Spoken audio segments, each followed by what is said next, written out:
It is not news that there has been controversy over the use of hijab in Nigerian schools for some time now. A few years back, it was reported that International School Ibadan was shut down in Ibadan, Oyo State capital, over this issue, which led to a serious protest that resulted in a lot of damages.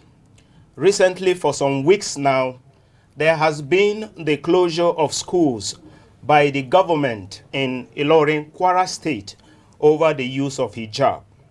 It is interesting to note that all the schools affected are Christian schools, but the government last week gave an order that all the schools affected be reopened and students be allowed to wear their hijabs, of which has stimulated lots of reactions.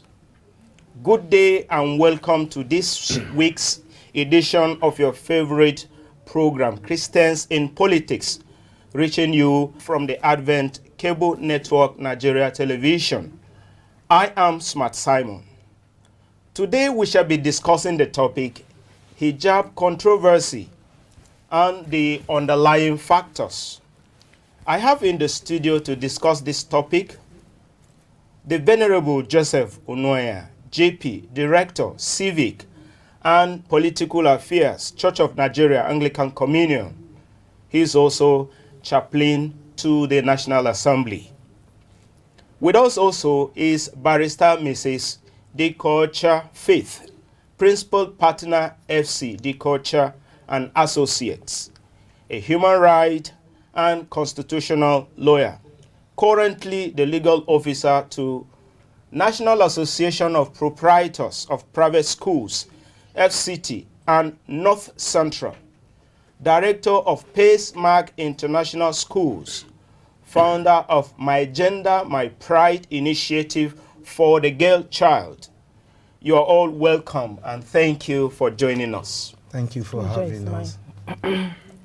Viewers, let's take a look at a video, and when we come back, we shall kickstart the discussion. Please stay tuned.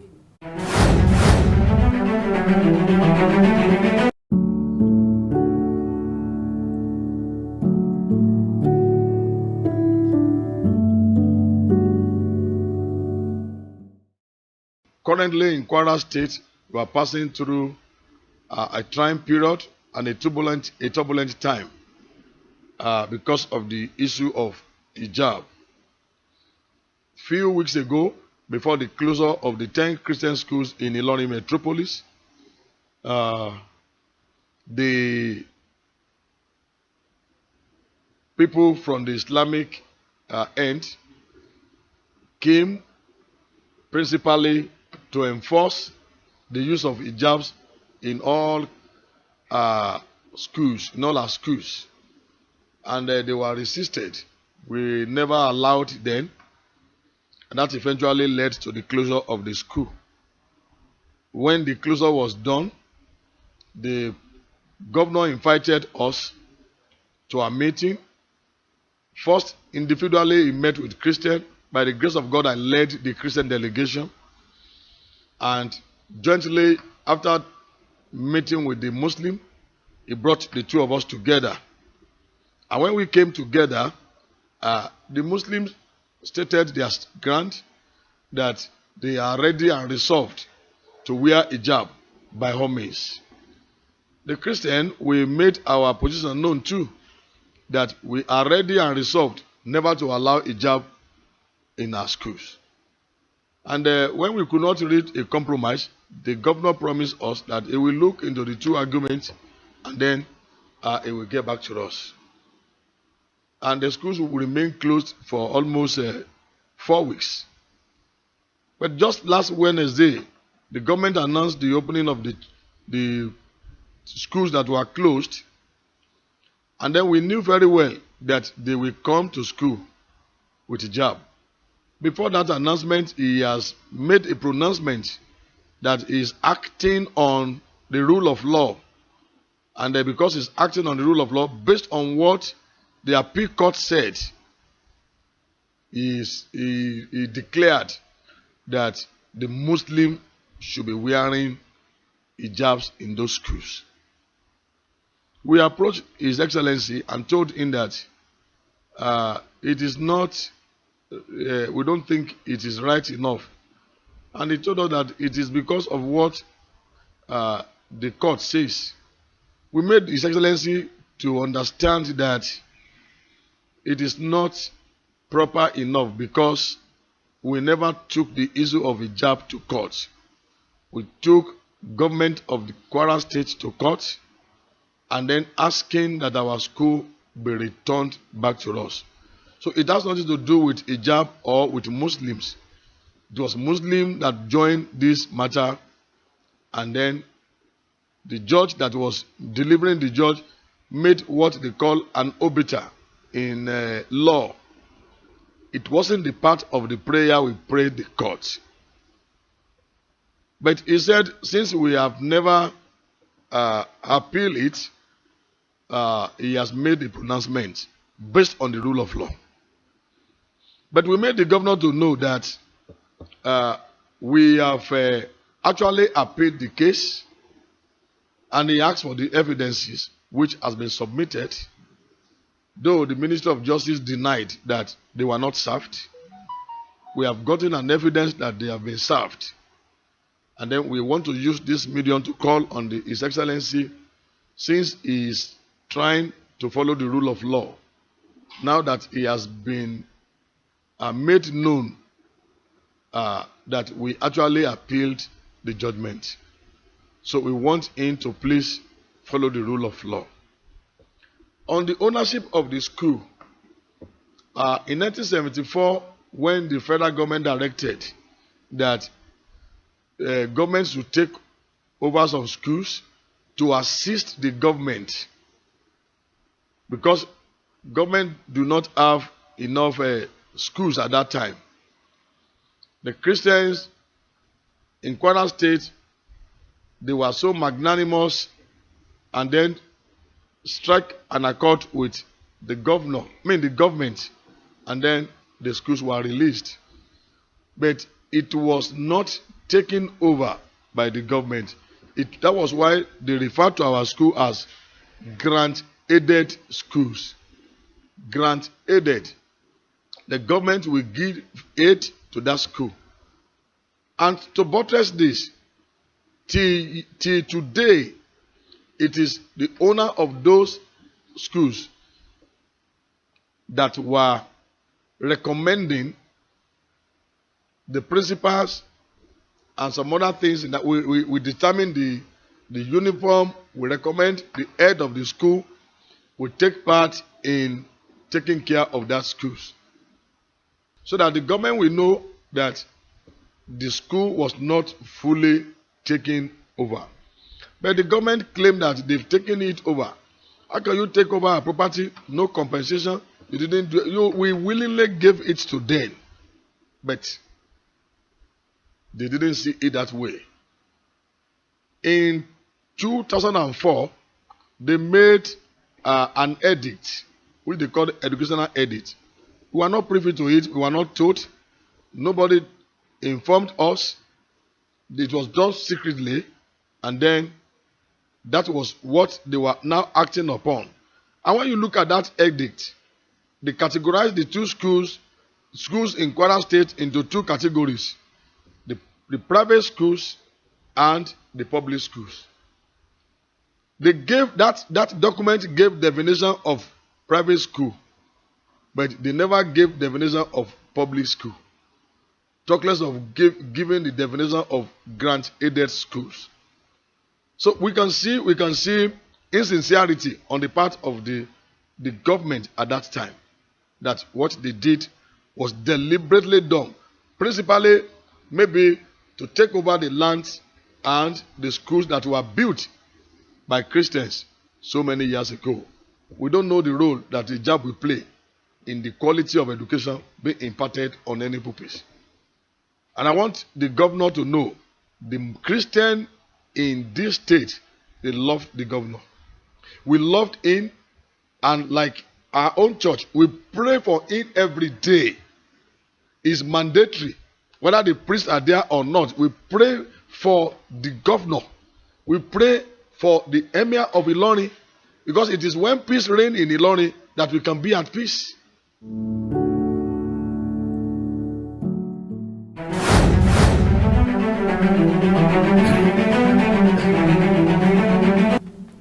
Thanks for staying tuned.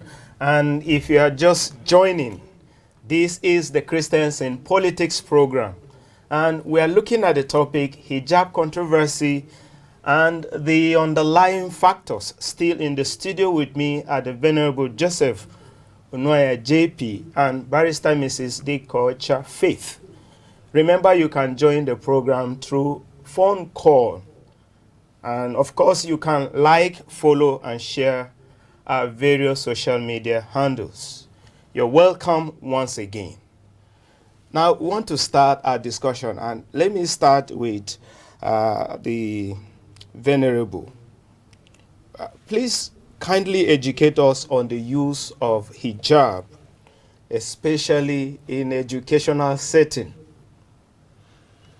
Well, I know you are not just a priest, you have read education. Yes, I read education, but I didn't read about hijab in school. I have to make that one very clear. And it's a difficult task you are putting before me. Okay. I'm not a Muslim. I don't know what hijab stands for. I only see them wear it, so I don't know what the bearing it has with education in their own religious cycle. But if I'm to speak, I'm not going to speak today more from the legal point of view, but just for the point of reasoning and from the point of justice. I feel that no matter how you look at it, trying to force hijab on people, on public school, even if it is public school, is not just. Because if you reason it out, so many things will come out. Okay. So if like we said at the introduction, Nigeria is a multi-religious society, and no one should force his religion upon the other, or try to, in one way or the other, try to make his religion to be dominant in any sense. But everyone should be allowed to practice their own religious belief. But to that extent, we still have to, have some break. There's no society where you extend your own human right to the very limit. The Muslims, coming to the public schools, the Muslims have their rights, the Christians have their rights. There are atheists there who don't even believe in anything. There are people who practice ATR. I don't know how it will look. You remember when Arigbesola was pushing this issue of hijab and all that when he was a governor? There was a time Christians, just to demonstrate a point, students wore white garments with all sorts of things they use in white garment churches. Those in Orthodox churches wore choir gown, different kind of robes, or even wore pastor's cassock and all sorts of things. It was so funny. It was so humiliating. It looked as if we are just ridiculing ourselves before the world. You had a question raised by Bishop, the Bishop Adewale, who just spoke in that very video, that what advantage does hijab give to education? That need to be answered. Why are we making a case of hijab?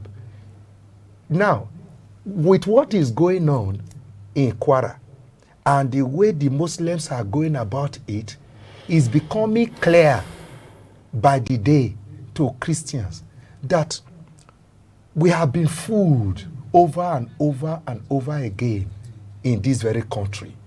As far as I'm concerned, what is going on is systematic Islamization of this very country. No matter how you look at it, I think we have gotten to the point where in Nigeria, we have to begin to tell ourselves the naked truth.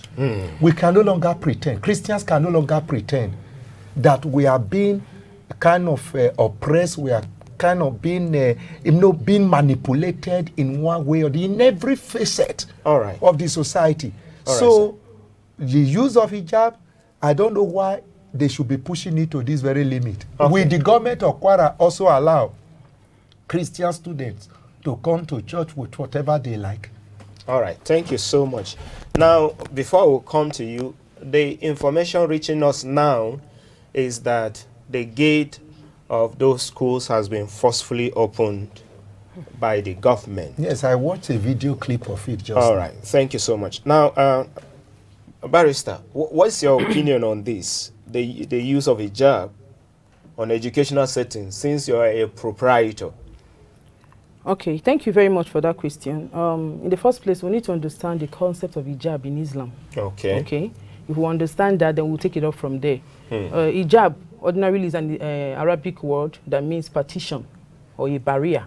Okay. Now, the most visible form of hijab in Islam is a women covering. Okay. They cover to show modesty, decency, and that's where it ends. Okay.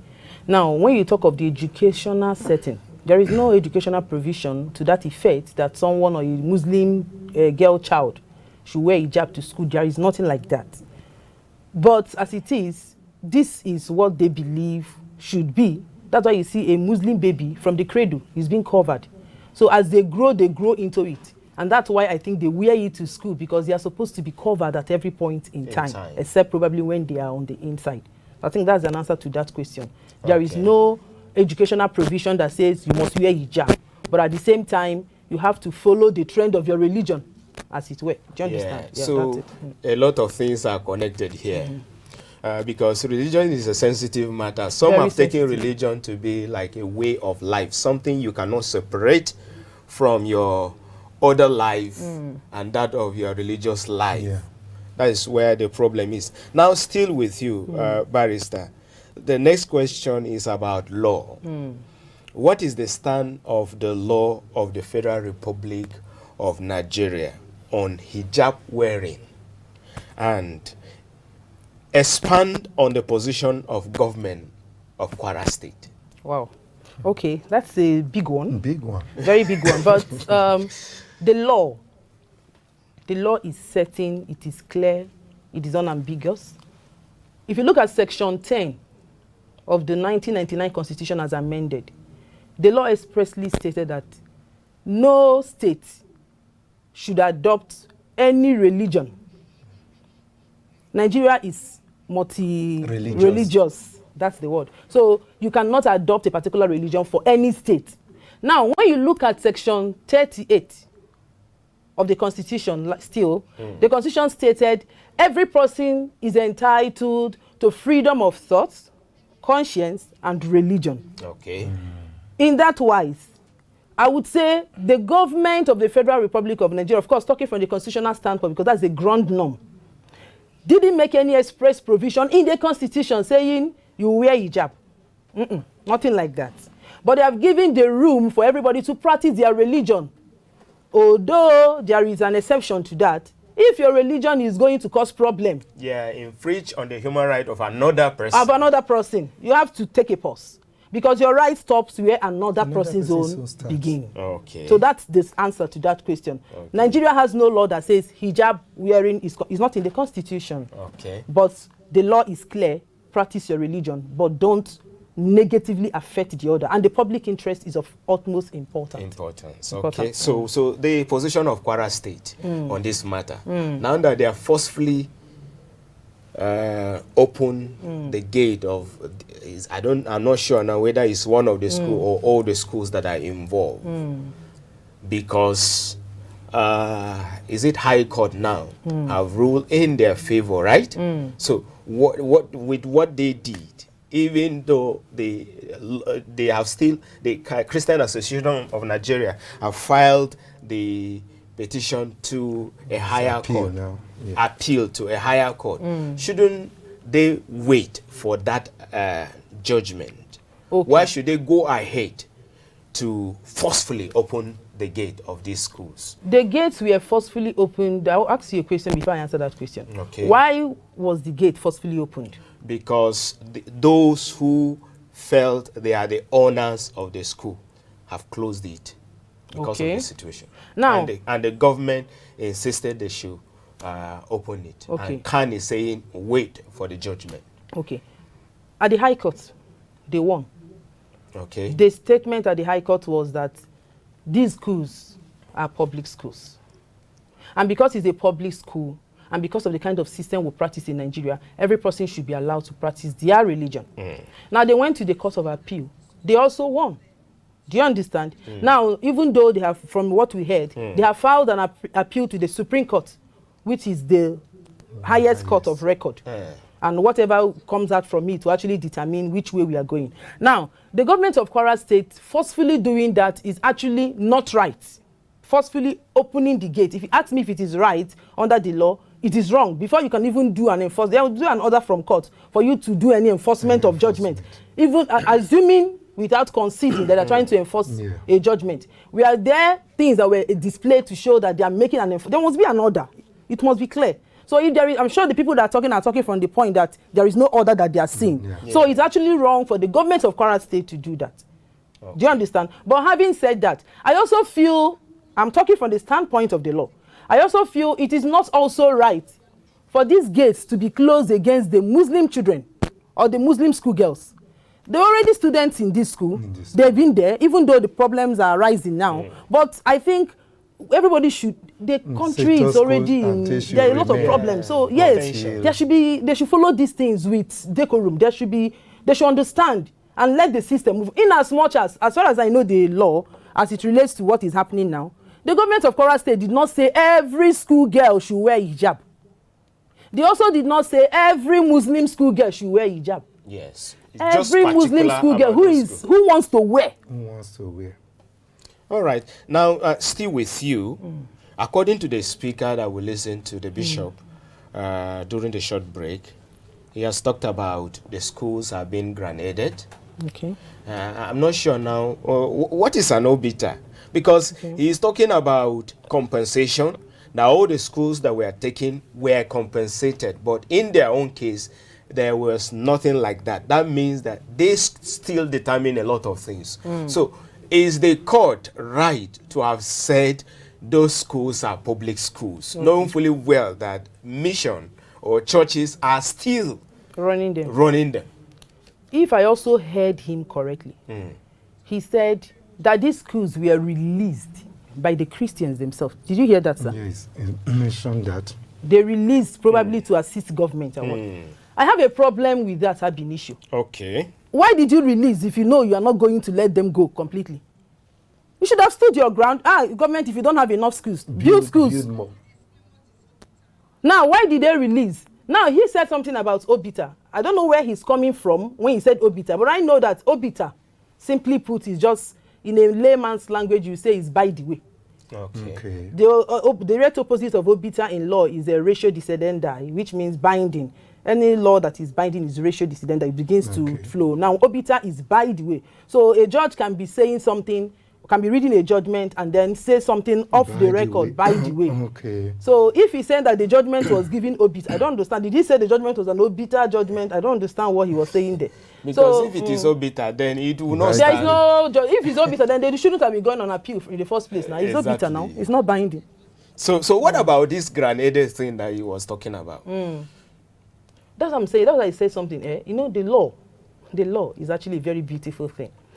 There's a maximum of equity that says, he who comes to equity must come with clean hands. Yeah. You know you're not going to let the government have this in time to come. You should have thought of your children before releasing it. You should have thought of the future.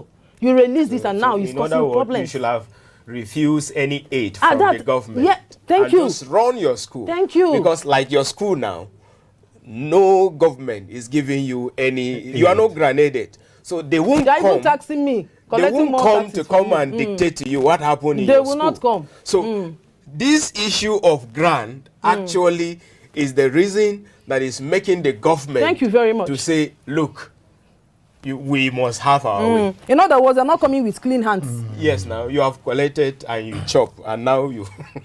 All right, let me come to you, Venerable. Looking at several reactions, this crisis has spurred from the public. Do you agree that it is a strategy to Islamize this country? I said it, Benicio.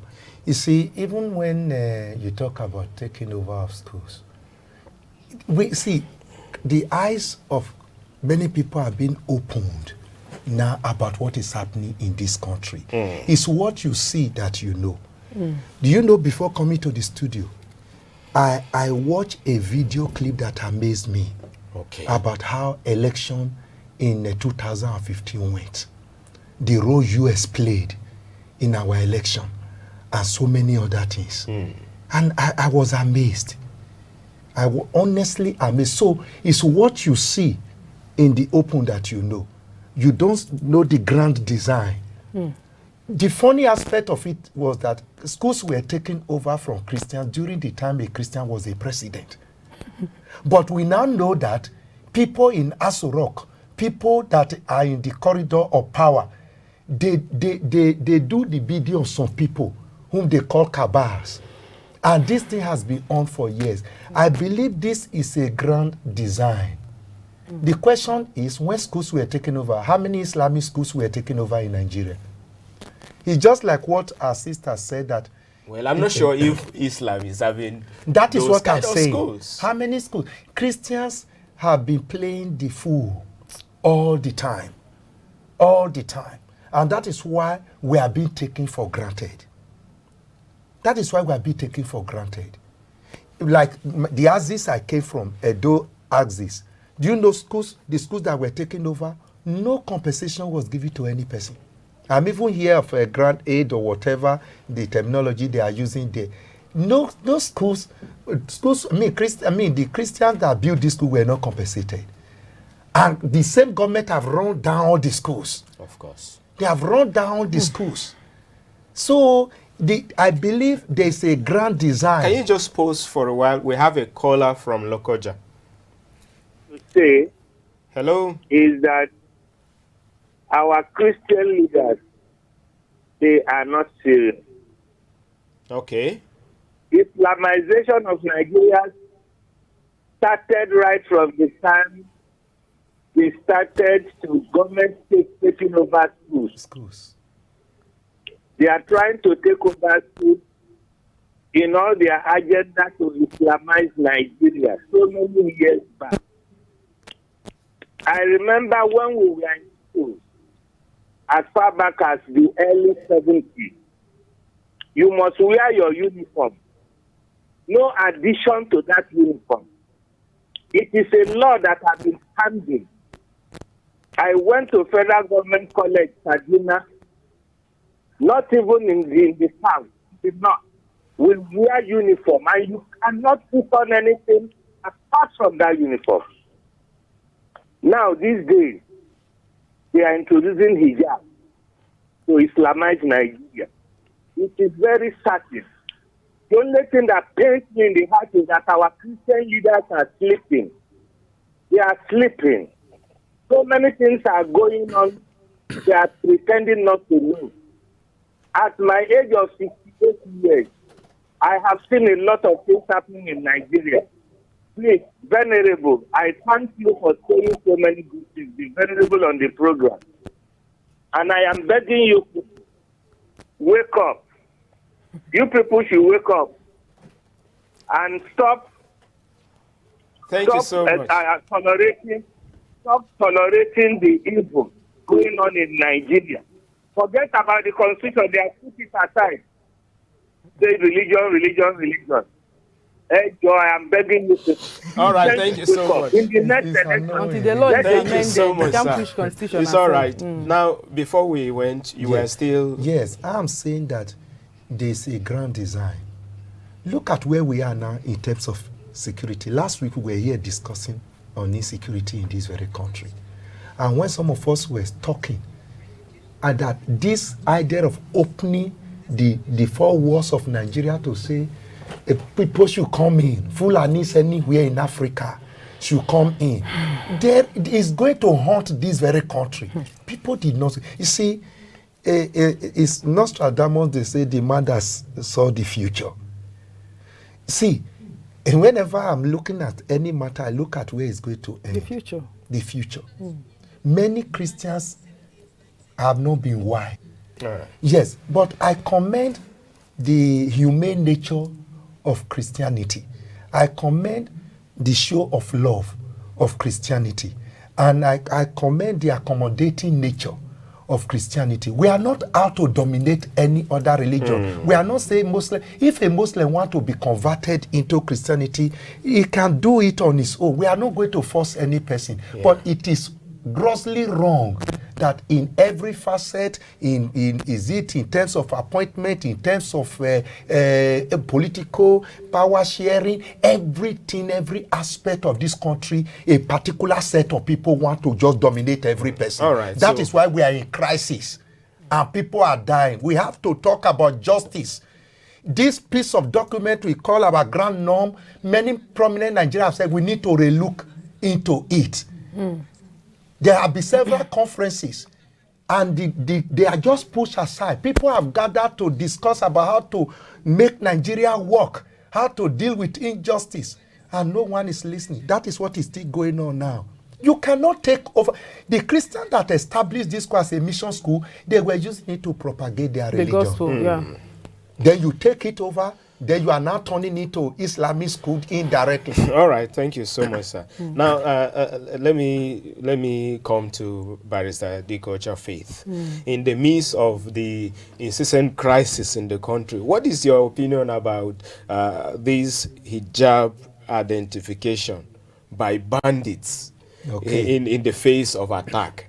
Does it not expose Christians, bearing in mind Leah Sharibu, who was held back on the account of her faith? By the way, are you aware that Leah Sharibu just had another baby now in captivity? I heard that. And government has not been able to do anything about it. Okay, so, Barrister. You know, you invited me as a lawyer. Even though I'm a Christian, I will be talking as a lawyer. Yeah. The bandits are bad people. Very bad people. When they want to perpetrate their crime of kidnap, of abduction, they adopt both the Muslim girls and the Christian girls. It is everywhere now. The girls that were adopted from, even the current one that students were taking from Kaduna.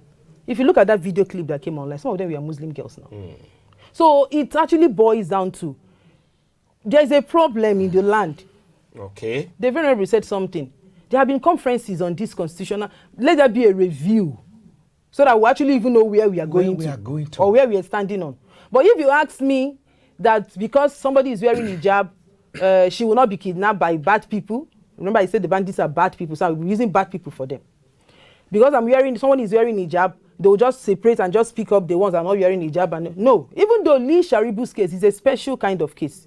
She was, even when she was taken, other schoolgirls were also taken, Muslim and Christian girls. It was there at the camp that some of the girls decided to say, okay, we are a part of Islam, and they were set free. Lee said, I am not leaving Christ. Kill me, do whatever. I will not leave Christ alone.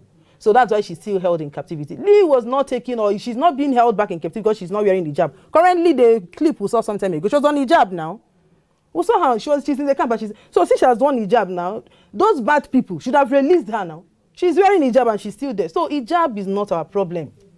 Okay. If you ask me, from the standpoint of the law, hijab is not our problem. The problem we have in Nigeria is from the top. Chinua Achebe said there was a country. Something needs to be done. There needs to be a correction. So if we can actually understand, before now, there was never a problem between wearing hijab or not wearing hijab. So there is a problem. So just pause, let's take this call. Emmanuel from Abuja, please go ahead and make your... Good morning to the house. Good morning. Yeah, thank you very much for giving me the time to speak. Yes, sir. I actually enjoyed the program, but there is something we need to consider and look. Okay. Because what is currently happening now is an underway work. It is what has been prepared. Okay. In order to collapse the educational system. And you can look if the Christian brethren will fold their arms and be watching what I am telling you, the fourth generation will hold us responsible. Because the forefathers who founded the school, some of them in their own money. They sell their property in order for schools to be built. And there was no distinction whether a Muslim or a person, sorry to call that, or another person, everybody. Then why should the government now impose another set of uniform on school that is not owned? So let me tell you something. There's what the government, I think they are failing to understand. In the labor market, this missionary school has gone into the labor market.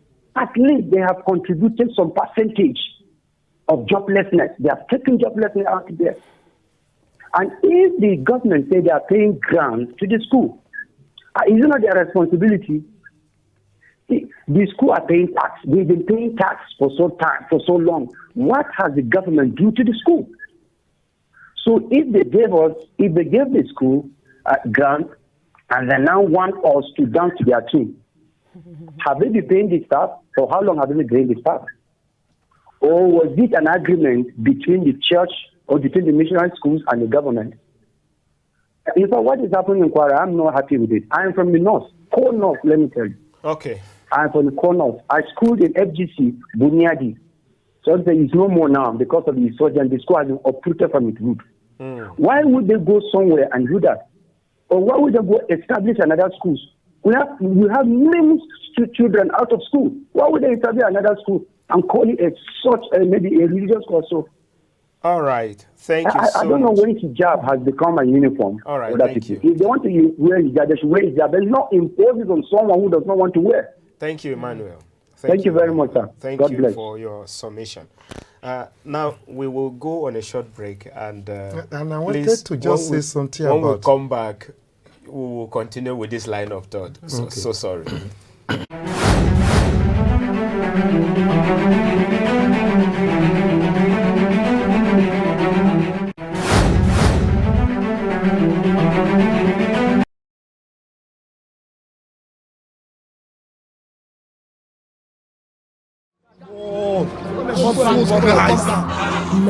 We need assistance.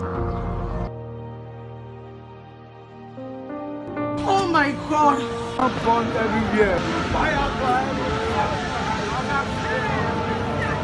How can you say Christians should stay away from politics? Leveling buildings, setting cars on fire, and shattering the glass in windows more than a mile away. Those homes, businesses were destroyed. What is happening to this country? The Bible says the government of this world will be upon his shoulder. Jesus must rule and reign. If we are going to have peace, if we are going to have equity, justice, Jesus must be enthroned.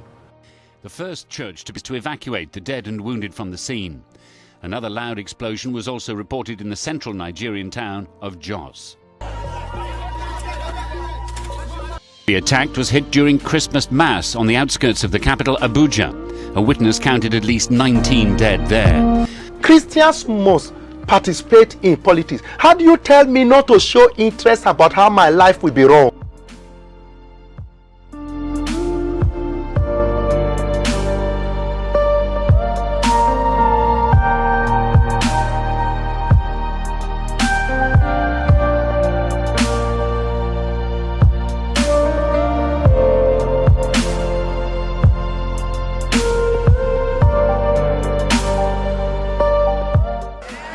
Is to represent another king and another kingdom.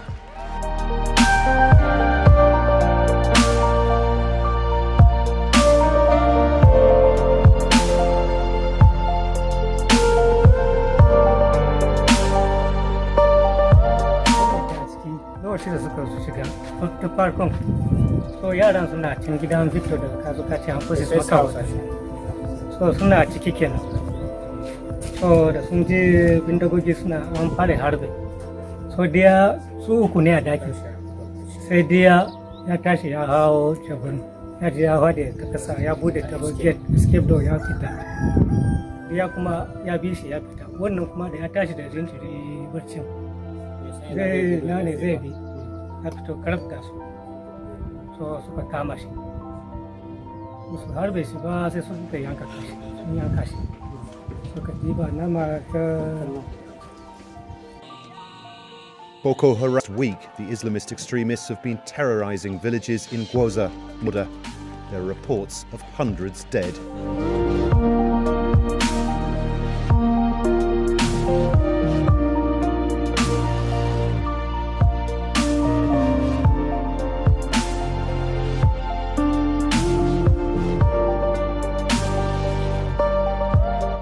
Christians got involved in politics. Christians should go into politics.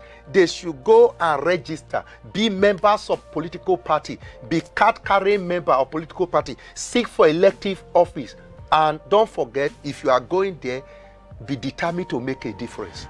It is unfortunate today that far too many believers are expecting the solutions to our problems to land on Air Force One. And until the immune system of God, the church, is brought back up, the bacteria and viruses of destruction will continue to destabilize our country, ebb away our freedoms, and take away our liberty. When the righteous are in authority, the people rejoice. But when the wicked beareth rule, the people mourn.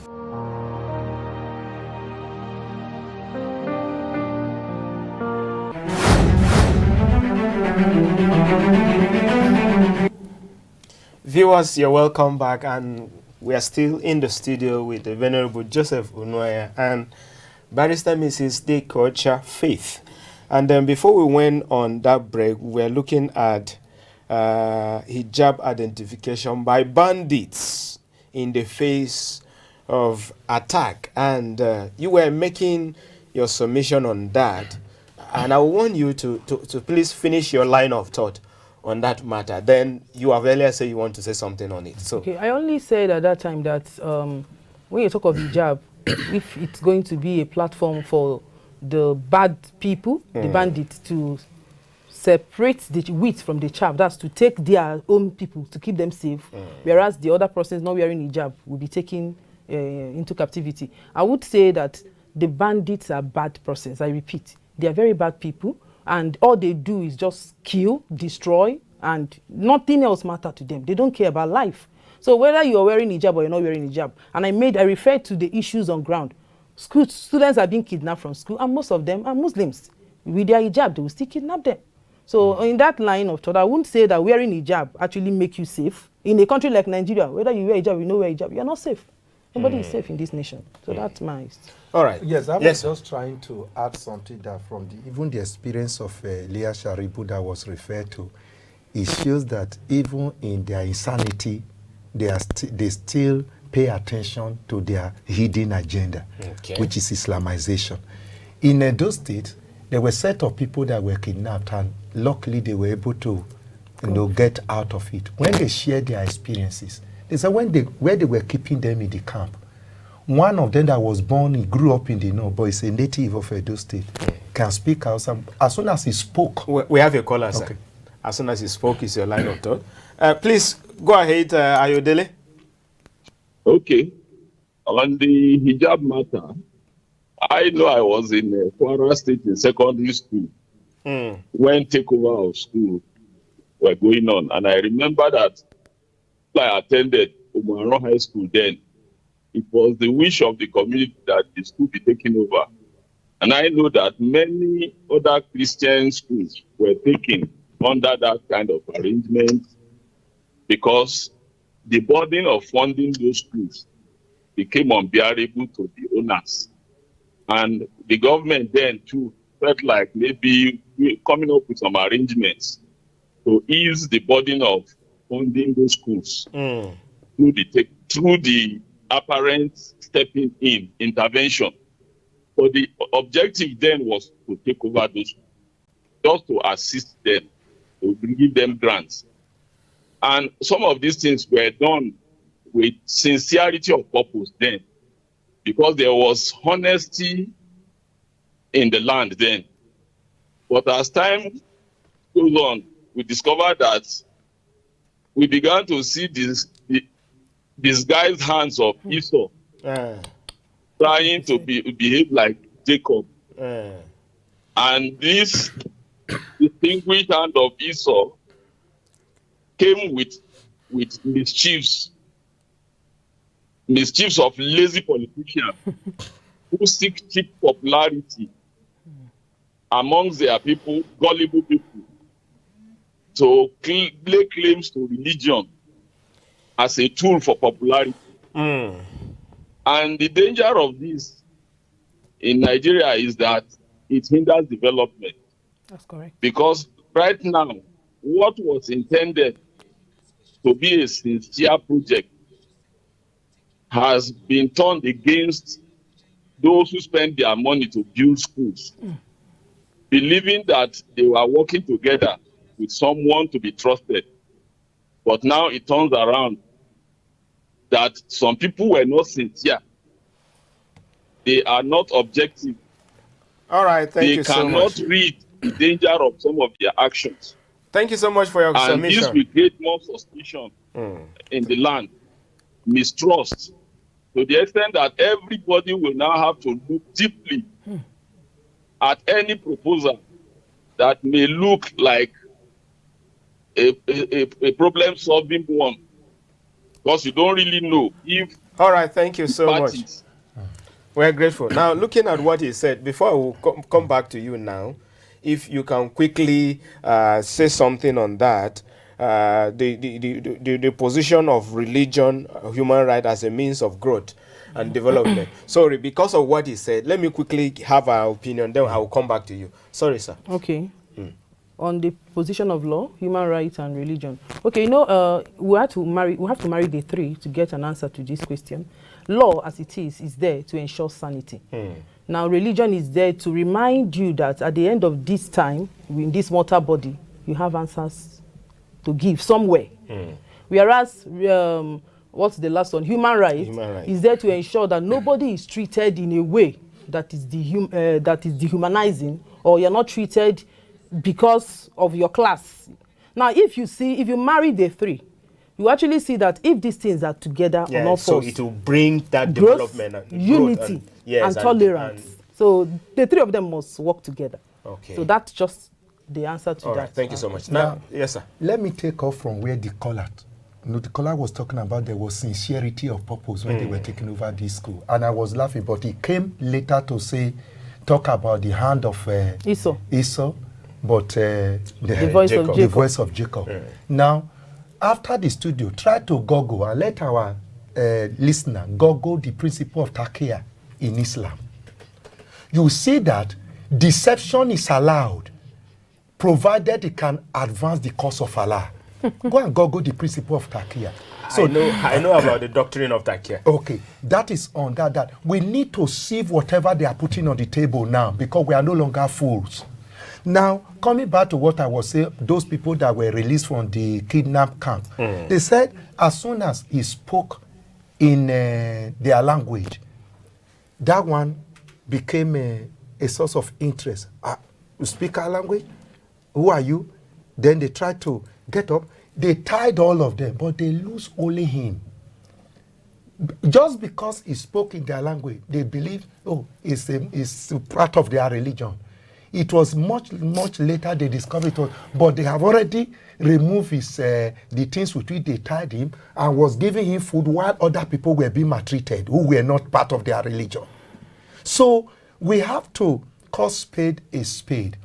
The truth is that in the north as of today, the bandits have gone berserk and they are attacking everything that is attackable. But the truth is that in the west, in the east, if there's going to be any other, because what we are looking at is beyond what we are seeing. They have been spreading these people in our bush with AK-47 all over the country, and people have been crying when they want to attack. Yeah, we have Emmanuel from Lokoja online. Yeah, please go ahead and speak up, sir. I'm following this discussion with great interest. Yes, sir. And I like some of the points that have been made already. I am affected because I live in a place where the very first school in the north was started in Lokoja here. This matter of sincerity of purpose is an issue. But I'm thinking those who are agitating today should first ask the Muslims, both male and female, who attended these mission schools in the past when they were started and didn't use hijab, what kind of people are they today? Don't they have a respect for the laws of the land?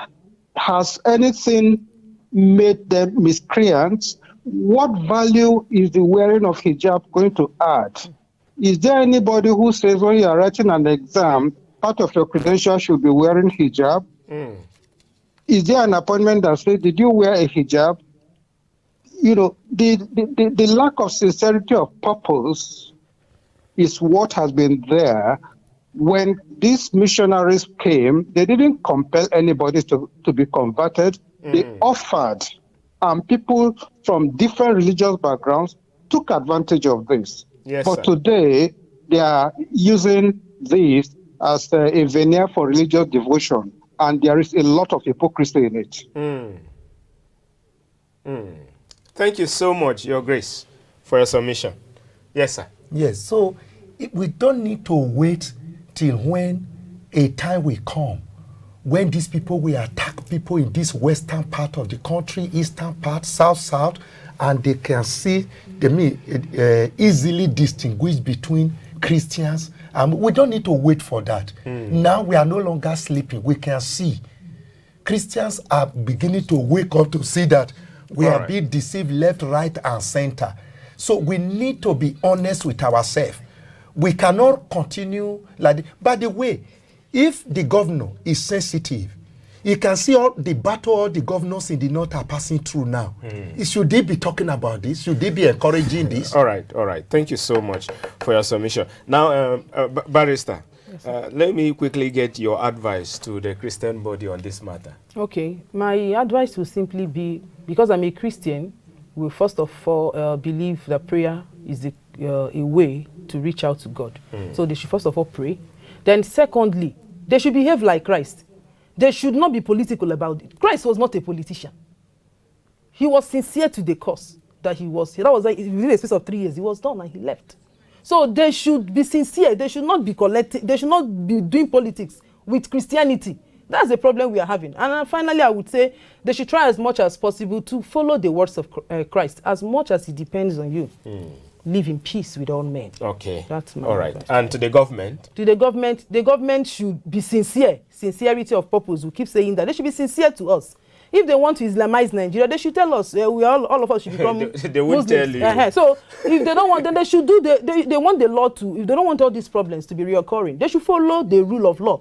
To the end, that man that spoke said rule of law. Yeah. The governor said he wants to follow rule of law. Then he should practice rule of law. All right, thank you so much. Thank you very much. Yes, sir. Your advice to the Christians, leaders, a Christian body in general, and the government? The Christians should be firm.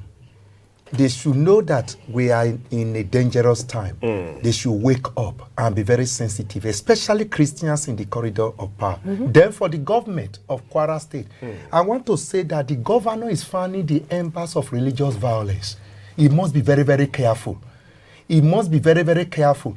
I know he wouldn't want to turn his own state into what we are seeing in the Northeast and all that. What are we talking about?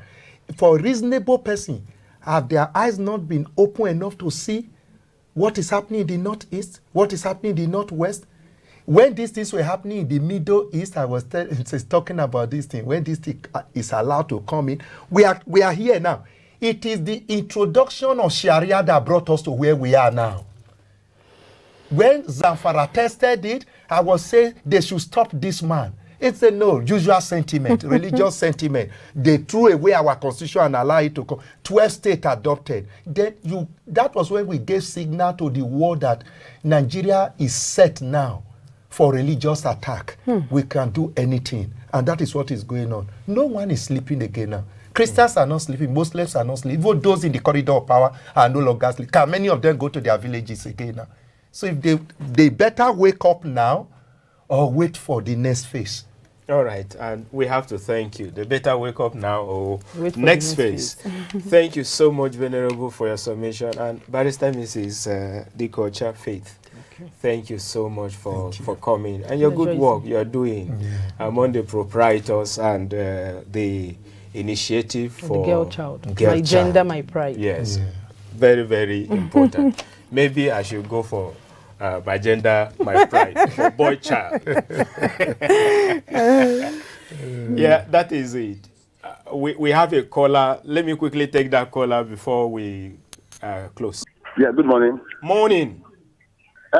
This topic is very, very technical in the sense that the Christians in Kwara State, they are not being treated fairly. The way they are handling the issue, they are taking sides with the Muslims rather than the Christians. Now, the Christians get the schools to the government based on Christianity. Then there's not intention on the part of the government after that time. But if these things are not going on where they can still review the situation. That is just it. Yeah, instead of HIJAB, it shouldn't be forced on anybody. It shouldn't be forced on anybody. Anybody wants to wear it can put it on. It shouldn't be forced. Well, the way things are going now, if the Christians follow them up like that, there will be a problem. But what we want in Nigeria is peace and nothing but peace. Thank you. God bless you. Thank you so much, Silvanus. That is it. Nigeria is a multi-religious state. No one is permitted to put his religion above another. We must learn how to handle our unity in diversity. Our multi-ethnic and multi-religious nature must be managed with caution. If we cannot manage our unity in peace, it's better we divide in peace. It is time we negotiate our peace, whether we want to be in peace or pieces. With this, we draw the curtain on today's show. We will be right back sometime next week on this station. Until then, I am Smart Simon. Goodbye and God bless. The views and opinions expressed on this program are those of the guests and viewers and does not necessarily reflect the views and opinions of the Advent Cable Network Nigeria, ACNNTV.